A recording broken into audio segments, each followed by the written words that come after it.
शिवसेनेचे युवा सेना प्रमुख माननीय आदित्य ठाकरे साहेब यांचं करवीर नगरी सहर्ष स्वागत उत्सुक सौ प्रतिज्ञा महेश उत्तुरे, माजी परिवहन सभापती कोल्हापूर महानगरपालिका आणि महिला शहर संघटिका कोल्हापूर उत्तर उद्धव ठाकरे गट, तसेच माननीय महेश उत्तुरे अध्यक्ष उत्तम उत्तुरे फाउंडेशन कोल्हापूर। प्रत्येकाने लक्षात ठेवा, तुमचा कुठचाही पक्ष असेल, तुम्ही भाजपला मतदान करत असाल, तुम्ही काँग्रेसला करत असाल, शिवसेनेला करत असाल, राष्ट्रवादीला करत असाल, अपक्षांना करत असाल, पण तुम्ही सगळ्यांनी लक्षात ठेवा की हा निर्णय फार महत्त्वाचा आहे। हा निर्णय जर आपल्या बाजूनी लागला, जर गद्दार बाद झाले, ह्याचा अर्थ हाच आहे की हे अध्यक्ष डॉक्टर बाबासाहेब आंबेडकरांच्या संविधानाप्रमाणे चाललेत। पण जर उलटा निर्णय लागला तर मग तुम्ही लक्षात घ्या की 2024 मध्ये भाजपाला जे संविधान स्वतःहून लिहायचं आहे ते त्याप्रमाणे चाललेत। आता ही लढाई दोन संविधानांमध्ये, एका बाजूला भाजपचं संविधान आहे, दुसऱ्या बाजूला डॉक्टर बाबासाहेब आंबेडकरांनी आपल्याला लिहून दिलेलं संविधान आहे। तुम्ही कोणाच्या बाजूने बसता? पण आपल्या राज्यामध्ये, आपल्या महाराष्ट्रामध्ये देशभरातून तरुणी येत असतात का? तर त्यांना इथे रोजगार निर्माण होतो आणि रोजगार मिळायच्या आधी गेल्या 60-70 वर्षामध्ये प्रत्येक राज्यातून आपल्या देशातल्या, आपल्या राज्यात लोक येतात त्यांची स्वप्न घेऊन की हातात पैसा मिळेल, रोजगार मिळेल, काहीतरी आपली स्वप्न पूर्ण होतील। पण जेव्हा गुजरातला गेला तेव्हा फॉक्सकॉननी सांगितलं की गुजरातमध्ये आम्हाला प्रोडक्शन करणारं परवडणार नाही, इथे आम्ही हा उद्योग चालू शकत नाही, आम्ही हा उद्योगधंदा इथे बंद करत आहोत। अन्याय सहन करायचं तर किती करायचं? ठीक आहे, आम्हाला वाटत होतं महाविकास आघाडी सरकार म्हणून कदाचित केंद्र सरकारचा जो पक्ष आहे, भाजप आहे, त्याच्या वेगळ्या विचारसरणीचा असू, त्याच्या विरोधातले असू, म्हणून तुम्ही आमचं सरकार पाडलं तर पाडलंच। पण महाराष्ट्राने काय मिळवलं आज माझा हा थेट सवाल आहे। तुम्ही मला सांगा, भाजपा म्हणून त्यांनी 2 पक्ष फोडले, शिवसेना फोडली, राष्ट्रवादी काँग्रेस फोडली, एक परिवार फोडलं, हे सगळं करून स्वतःचं सरकार स्थापन केलं। कदाचित 200-250 आमदार त्यांचे आता असतील विधानसभेत, आणि हे आमदार लवकर बाद होणार म्हणजे होणार। पण हे आमदार म्हणून त्यांना तरी काही वाटतंय का? आज मला त्या आमदारांना सवाल करायचा आहे, प्रश्न विचारायचा आहे की असाल तुम्ही भाजप विचारसरणीचे असाल, भाजपच्या चिन्हावर निवडून आले असाल, काही लोकांनी खोके घेऊन तिथे गेले असाल, काही लोकांनी धोके देऊन तिथे गेले असाल, पण तुम्हाला महाराष्ट्राचे आमदार म्हणून काही वाटत नाही का की माझं राज्य मागे चाललंय? हे तुम्हाला दुःख नाही का? तुम्हाला खंत नाही का या गोष्टीची? हे घटनाबाह्य मुख्यमंत्री बोलले की नाही वेदांत फॉक्सकॉन महाराष्ट्रातच येणार। बरं, किती लाख कोटीची गुंतवणूक हे पण माहिती नव्हतं, म्हणजे 2.5 लाख कोटीची गुंतवणूक, त्यांना वाटलं 4 लाख कोटी। ते सांगतात नाही तो येतो ना, 4 लाख कोटी घेऊन येतोय, आता काय आपलं बघा, येणार आहे ना तो। कसं राज्य चालवता? म्हणजे तुम्हाला माहिती नाही तो काय कॉन्ट्रॅक्टर आहे का तुमचा आवडीचा, की उद्योगपतींना तुम्ही अरेजारे करता? पण वेदांत फॉक्सकॉन हा मोठा प्रकल्प जेव्हा गुजरातला गेला, ना उद्योगमंत्र्यांना माहिती होतं, ना उद्योग खात्याला माहिती होतं, ना मुख्यमंत्र्यांना माहिती होतं, ना भाजपला महाराष्ट्राचं माहिती होतं की नाही मला माहीत नाही, पण केंद्रातून तेव्हा ज्यांना आदेश आले त्यांना गुजरातला पाठवलं गेलं। मला आठवतं मागच्या वेळी ही ह्याच ठिकाणी आपली सभा होती, चौक सभा होती, पाऊस चिकार पडत होता आणि तरी देखील आपण आशेच बसलो होतो, कोणी हल्लं नव्हतं। ह्याच्यासाठी आपल्याकडे पुन्हा एकदा मी दर्शन घ्यायला आणि आपले आशीर्वाद घ्यायला कोल्हापूरमधून सुरुवात करत आहे। गर्दी अशीच होती, उत्साह असाच होता, राग देखील असाच होता गद्दारांवर। आणि जेवढा मी महाराष्ट्रात प्रत्येक गल्लीत जातो, प्रत्येक गावात जातो, तो राग, तो आक्रोश हा वाढत असताना दिसतो मला।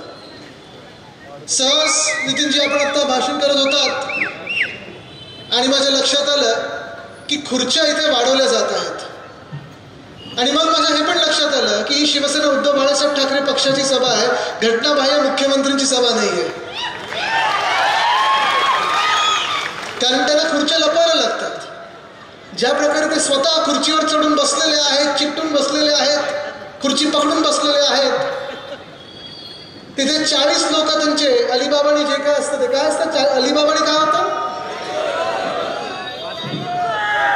ते 40 लोक जसे खुर्चीला चिकटून आहेत, काही खुर्चीवर चढायचा प्रयत्न करतात। जसं आमचे आमदार वैभव नाईकजींनी सांगितलं होतं, काही बघितलं असेल तुम्ही टीव्हीवर, जॅकेट अजून घालून फिरतायत, शॉट मारताना खालती पडतायत, हे सगळं त्यांचं चालूच चालेल। ही सगळी सर्कस आपल्या महाराष्ट्रात जरी सुरू असली तरी मुख्यमंत्र्यांच्या सभेत दादा जरा बसून घ्या, तर मागे दिसत नाही, मुख्यमंत्र्यांच्या सभेत, घटनाबाह्य मुख्यमंत्र्यांच्या सभेत खुर्च्या जास्ती पडतात आणि लोक कमी पडतात. कारण मुळात विश्वासार्थच नाही त्यांच्यावर. गेले 2 वर्ष आपण पाहिलं असेल या महाराष्ट्रामध्ये गरा सगळीकडे फिरतात. मग थकले की स्वतःच्या शेतावर जातात. त्या गावाकडे जायला अजूनही रस्ते नाही आहेत. पाऊस पडला की रस्ता दिसेनासा होतो. आजूबाजूच्या शेतकऱ्यांकडे रस्ते नसतील, पण स्वतःच्या शेतामध्ये 2-2 हेलिपॅड बनवणारे हे पहिले गरीब मुख्यमंत्री, गरीब शेतकरी मी पाहिलेले आहेत. मला टोमणा मारतात ते की मी गरीब आहे, मी गरीब शेतकरी आहे, शेतकरी कुटुंबातला. म्हणलं बरोबर आहे. जगातलं पहिलं शेतकरी कुटुंब असं असेल ज्यांच्या शेतामध्ये 2 हेलिपॅड आहेत, ज्यांनी 50 खोकी इतरांना दिले आणि मुख्यमंत्री झाले. हे असे खोकेवाले जे आहेत, धोकेवाले जे आहेत, ह्यांच्यावर किती विश्वास ठेवायचा हा आता पण महाराष्ट्र म्हणून ठरवणं गरजेचं आहे. इतिहास पाहिला गेला तर गेल्या 20 वर्षातला इतिहास पहा, गेल्या 10 वर्षातला इतिहास पहा, आणि मग गेल्या 2-3 वर्षातला आणि गेल्या 5 वर्षातला जर इतिहास पाहिला गेला तर 2019ला जे आपण स्थापन केलेलं महाविकास आघाडी सरकार होतं, ते शिवसेना, राष्ट्रवादी काँग्रेस, आपले इतर मित्र पक्ष हे सगळ्यांना सोबत घेऊन आपण एक महाराष्ट्रात चांगलं सरकार बसवलं होतं. त्या 2-2.5 वर्षांमध्ये आपण पाहिलं असेल जी प्रगती आपण करत होतो, प्रत्येक जिल्ह्यामध्ये आपण प्रगती करत होतो आणि प्रत्येक क्षेत्रामध्ये आपण प्रगती करत होतो. मगाशीच कोणीतरी त्याचा एक उल्लेख केला. उद्योग क्षेत्र जे आहे हे आपल्या महाराष्ट्रात नेहमी अग्रेसर राहिलेलं आणि आपण पण देखील आपल्या काळामध्ये झपाट्याने वाढवत होतो. साधारणपणे 6 ते 6.5 लाख कोटीची गुंतवणूक जून 2020 ते जून 2022 मध्ये कोविडचा काळ असताना देखील उद्धव साहेबांच्या नावावर आणि उद्धव साहेबांवर विश्वास ठेवून उद्योजकांनी आपल्या महाराष्ट्रात केली. ह्याला म्हणतात राज्य, ह्याला म्हणतात प्रगती, ह्याला म्हणतात कारभार. नुसतं आश्वासन येत बसले नाहीत, सगळीकडे नुसतं जाऊन फोटो काढत बसले नाहीत, घराघरा जाऊन फोटो काढत बसले नाहीत. सरकार आपल्या दारीसारखा बोगस कार्यक्रम घेतला नाही तर लोकांसाठी जनहिताचे कार्यक्रम आपल्या गल्ली गल्लीत राबवले. याला म्हणतात महाविकास आघाडी सरकार आणि उद्धव साहेबांचं सरकार. असं आपलं सरकार होतं. कोविडचा काळ आठवा. आता परत एकदा कोविडची भीती सगळीकडे सुरू झालेली आहे, पण तेव्हा जगभरात असं होतं वातावरण की आपण सगळेच जगभरात जगतोय की मरतोय असं वातावरण होतं. मास्क सगळे घालत होते, घरातून बाहेर पडायला तर भीती वाटतच होती, पण त्यावेळी आपले डॉक्टर्स, नर्स, जे काही लोक आपल्या ह्या पूर्ण क्षेत्रामध्ये, पोलीस, हे सगळे जे काम करत होते, अनेक ठिकाणी असं होत होतं की त्यांना पुन्हा एकदा घरात घ्यायला लोक घाबरत होते, बिल्डिंगांमध्ये घ्यायला लोक घाबरत होते. आणि अशा परिस्थितीत काम करत असताना देखील उद्योग क्षेत्र वाढवलं आपण, कृषी क्षेत्राला कुठे कोलमडू दिलं नाही. मला आठवतं जून 2020च्या आसपास 2-3 वेळेला मोठी संकट आपल्या महाराष्ट्रावर आली. कोविड काळ तर सुरू होताच, अर्थचक्र बंद होताच, पण कृषी क्षेत्रावर देखील मोठी संकट आली. 2 वादळं आपल्याला आपटून गेलेली आहेत. कोकणाला तर पूर्ण पक्क माहितीच आहे, रायगडाला माहिती आहे. पण हे सगळं सुरू असताना कुठे ना कुठेतरी अवकाळी पाऊस व्हायचा, गारपीट व्हायची, एक दुष्काळ यायचा. आणि तरी देखील प्रत्येक वेळी जेव्हा जेव्हा शेतकरी बांधव आपले संकटात आलेले आहेत तेव्हा उद्धव साहेबांनी पुढे येऊन मदत केलेली आहे. हे आज देखील मला प्रत्येक जिल्ह्यातल्या शेतकरी येऊन सांगतो. ज्याला नुसतं आश्वासन नाही तर वचनपूर्ती बोलतो, तसं उद्धव साहेबांनी जे वचन दिलेलं की कर्जमुक्त महाराष्ट्र आपण करणार, सरकार बदल्या नागपूरला त्यांनी जाहीर केलं होतं की 2 लाखापर्यंत ज्यांची कर्ज आहेत त्यांना आपण कर्जमुक्त करणार, ते करून दाखवलं. ह्याला सरकार बोलतात आणि हे आपलं सरकार होतं. पण आज जो काही महाराष्ट्रात मी फिरत आहे, जो काही महाराष्ट्र मी पाहत आहे, कुठे ना कुठेतरी एक आक्रोश आहे, कुठे ना कुठेतरी एक मनात खंत आहे, कुठे ना कुठेतरी मनात एक राग आहे की जे चांगलं चाललेलं सरकार होतं, जो चांगलं चाललेला कारभार होता, जो महाराष्ट्र पुढे चाललेला प्रगतीपथावर, तो खेचून घेतलेला आहे मागे. जो सुवर्ण काळ आपल्या डोळ्यासमोर दिसत होता, तिथेच त्या सरकारला पाठीत खर्ची खुपसून पाडलं आणि स्वतःचं एक अंधकाराचं सरकार पुन्हा एकदा या महाराष्ट्रात स्थापित केलेलं आहे. गद्दार सरकार, खोके सरकार, जे काही किती शब्द त्याला. पण हे कसं केलं, का केलं, कशामुळे केलं, ह्याचं काही मला अजून उत्तर आत्तापर्यंत तरी मिळालं नाही. तुम्हाला मिळालं तर मला सांगा. माझ्या ह्या बॅनरवर मागे जर पाहिलं आपण तर महान्याय, महानिष्ठा, महाराष्ट्र ही आपली ओळख होती. महान्याय होताच आपल्या राज्यामध्ये, आपल्या राज्यावर न्याय सगळीकडून व्हायचा. केंद्रात भले कोणाचंही सरकार असो गेली 60-70 वर्ष, तरी कोणी असं केलं नाही की महाराष्ट्रात उद्योगपतींनी जाऊ नाही, जायचं तर गुजरातमध्ये जा, महाराष्ट्रात कोणी जाऊ नका, असं ना काँग्रेसने केलं ना कुठच्या इतर सरकारने केलं. आपण देखील अटल बिहारी वाजपेयी साहेबांच्या सरकारमध्ये सामील होतो, एनडीए मध्ये होतो, वर्षानुवर्ष 25 वर्ष आपण एनडीए मध्ये होतो. पण आधीची सरकारांनी, आधीच्या कुठच्याही सरकारांनी महाराष्ट्रावर अन्याय कधीच केला नव्हता.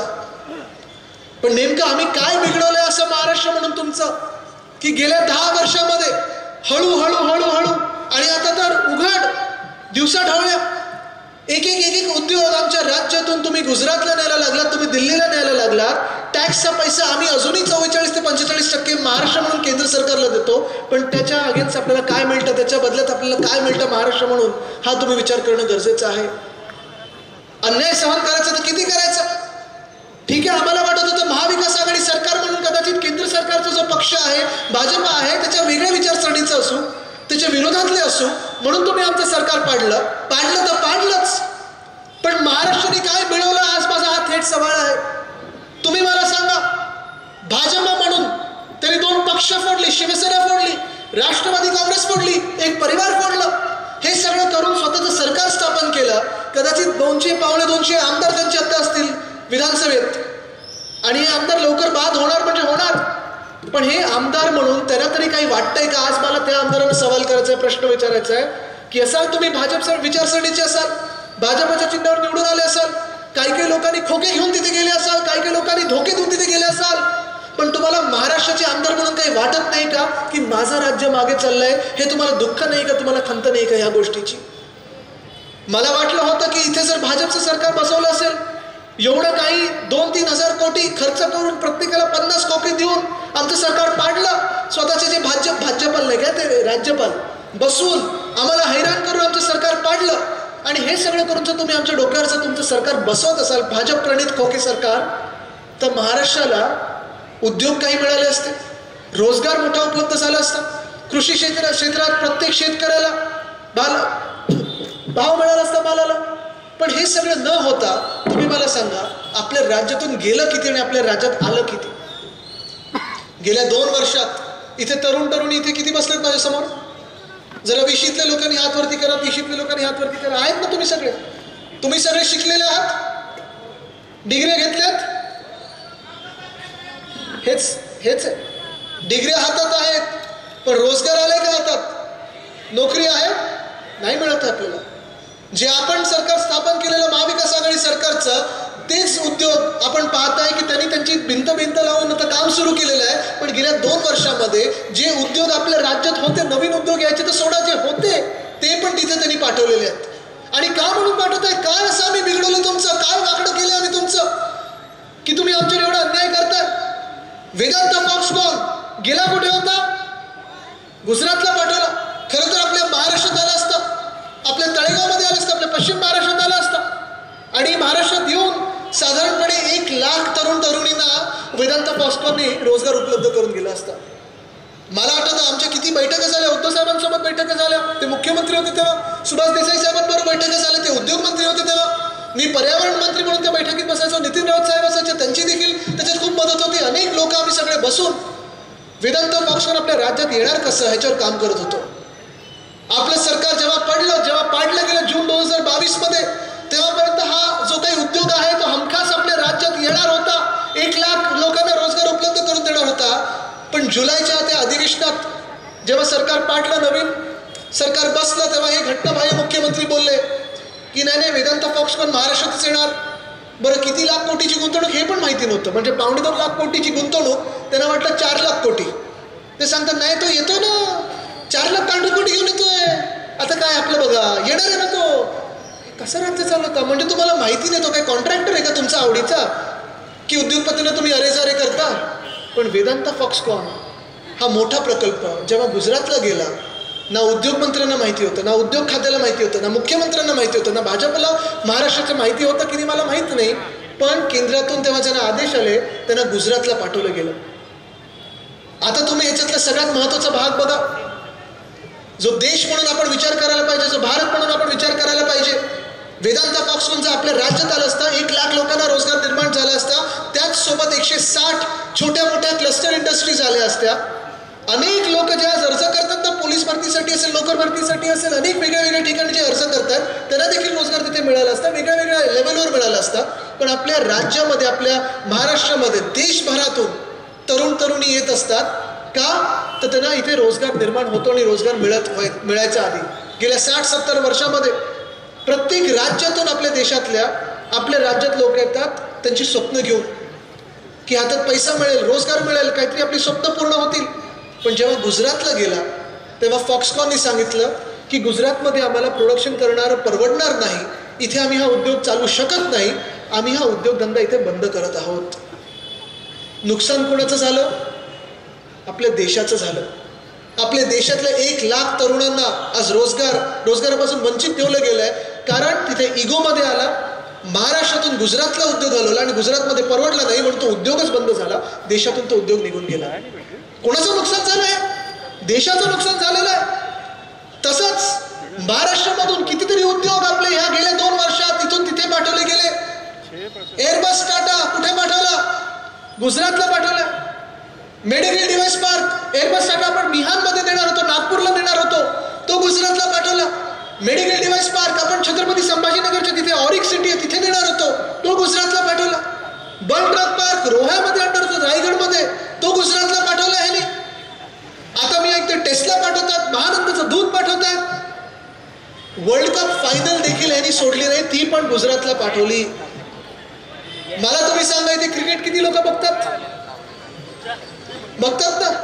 आता सोपा प्रश्न विचारतो, जर ही फायनल वानखेडेत झाली असती तर आपण जिंकलो असतो की नसतो?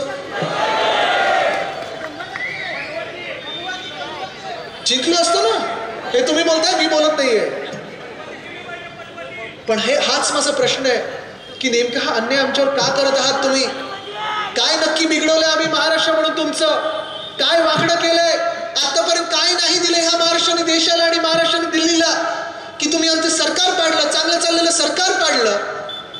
उद्योग तर नेताच आहे. तेव्हा सांगितलं होतं वेदांतापेक्षा मोठा काहीतरी येणार प्रोजेक्ट. काय प्रोजेक्ट आला? आलेत खोके, कदाचित आलेत, पैसे आले असतील, पण ते ह्या जनतेच्या हातात नाही गेलेत. ते गेलेत कोणाच्या खिशात? खोकेवाल्यांच्या, गद्दारांच्या. काय नक्की खराब केलेलं या महाराष्ट्राने? हाच माझा सवाल सतत आहे.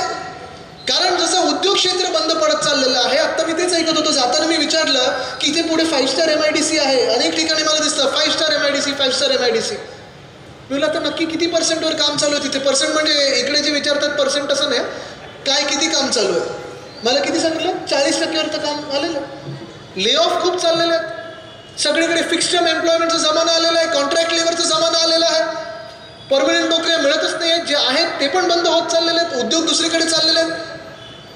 मग नक्की आपल्या महाराष्ट्राने मिळवलं काय जर या भाजप प्रणित खोके सरकारने आपलं चांगलं सरकार पाडलं आणि इथे असं सरकार आणलंय ज्याला उद्योग खातं तर कळतच नाही, पण सरकार देखील कसं चालवायचं हे कळत नाही. हे उद्योग खातं जसं आहे तसं दुसऱ्या बाजूला ग्रामीण भागात फिरायला गेलो तर प्रत्येक शेतकरी त्रस्त. कुठच्याही जिल्ह्यात जातो मी, काही ना काहीतरी असं आहे जे शेतकरी ज्याच्यावरनं हैराण आहेत, शेतकरी बांधव ज्याच्यावरनं हैराण आहेत. मी प्रत्येक शेतकरी बांधवांना विचारतो की तुम्हाला तुमची पुढची पिढी ही शेतकरी व्हावीशी वाटते का? कृषी क्षेत्रात याविषयी वाटते का? सगळे मला सांग नाही आदित्य, आता पुढे आमची पिढी शेतकरीत येणार नाही, कृषी क्षेत्रात येणार नाही, आम्ही मुलांना तिथे शहरांमध्ये पाठवू. विचारतात मग नेमकं शहरात जाऊन करणार तरी काय? तुम्ही त्यांना कृषी क्षेत्रात येऊ देत नाहीये, शहरात गेलं तर उद्योग नाही आहेत. ते सांगतात नाही स्पर्धा परीक्षा तरी आहेत. पण मला तुम्ही सांगा, स्पर्धा परीक्षा परवडतात कोणाला? जे बिचारे अभ्यास करतात, मेहनत करतात, दिवस रात्र मेहनत करून अभ्यास करून पास होतात, त्यांना अजून पोस्टिंग मिळत नाही, भरती मिळत नाही.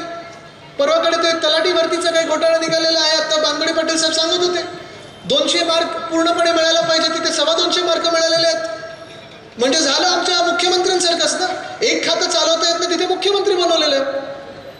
हे असं सगळं सरकार आहे. हे तुम्हाला चालणार सरकार आहे का? आवडणारं सरकार आहे का? हे सरकार दमदाटीचं आहे, हे तुम्हाला चालणार सरकार आहे का? हे परवडणारं सरकार आहे का महाराष्ट्राला? आज कुठचाही उद्योगपती, कोणी कितीही मोठं नाव असो, तुम्ही जाऊन विचारा तुम्ही महाराष्ट्रामध्ये येऊन इन्व्हेस्ट करणार का? ते मला सांगतात, मी जेव्हा विचारतो 2-3 लोकांना, ते मला सांगतात आदित्य तुमच्याकडे 3-3 मुख्यमंत्र्यांसारखे 3 लोक वागतात, पण नक्की पावर कोणाच्या हातात आहे आम्हाला कळतच नाही. एकाला भेटलं की दुसरे 2 नाराज होतात, दुसऱ्याला भेटलं की तिसरा नाराज होतो, आणि सगळ्यांचे खोकेवाले आ करून बसलेले आहेत. नक्की आम्ही गुंतवणूक त्यांच्यात करायची की लोकांमध्ये करायची हे आम्हाला कळतच नाही. राज्यात करायची की या 3 लोकांमध्ये करायची. हा असा महाराष्ट्र आपल्याला परवडणारा नाही.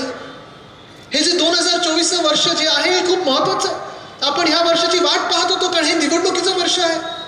आणि ह्या निवडणुकीच्या वर्षामध्ये आपल्याला केंद्र सरकारला विचारायचं, आपल्या राज्य सरकारला विचारायचं आहे की नक्की ह्या महाराष्ट्रावर तुम्ही अन्याय एवढा का करत आहात.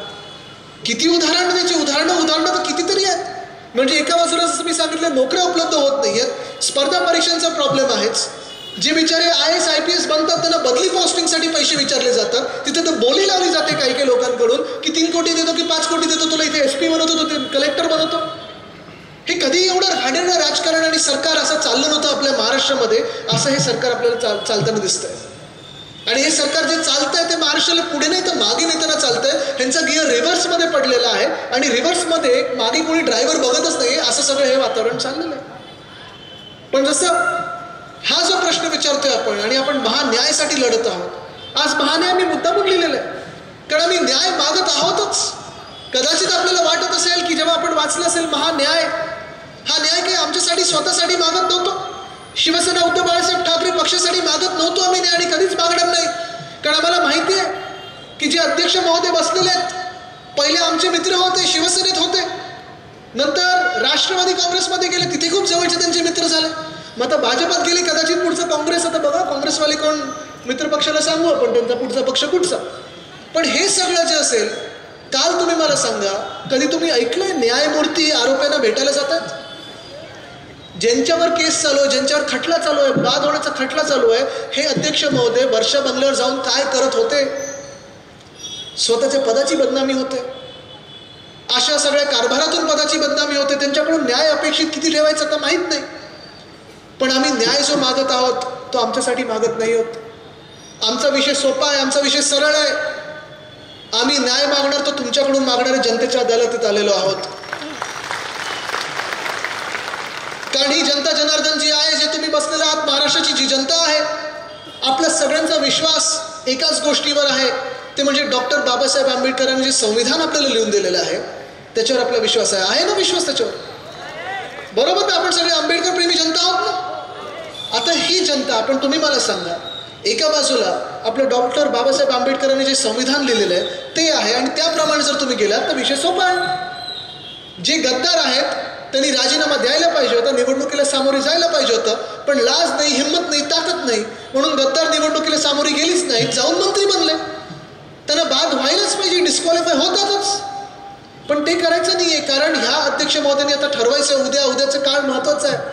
उद्याचा जो क्षण असेल तो महत्वाचा असेल. नुसतं शिवसेना उद्धव बाळासाहेब ठाकरे पक्षासाठी नाही तर आपल्या देशासाठी आणि महाराष्ट्रासाठी. कारण त्याच्यातून संकेत पुढे येणार आहेत. हे प्रत्येकाने लक्षात ठेवा. तुमचा कुठचाही पक्ष असेल, तुम्ही भाजपला मतदान करत असाल, तुम्ही काँग्रेसला करत असाल, शिवसेनेला करत असाल, राष्ट्रवादीला करत असाल, अपक्षांना करत असाल, पण तुम्ही सगळ्यांनी लक्षात ठेवा की उद्याचा निर्णय फार महत्वाचा आहे. उद्याचा निर्णय जर आपल्या बाजूनी लागला, जर गद्दार बाद झाले, ह्याचा अर्थ हाच आहे की हे अध्यक्ष डॉक्टर बाबासाहेब आंबेडकरांच्या संविधानाप्रमाणे चाललेत.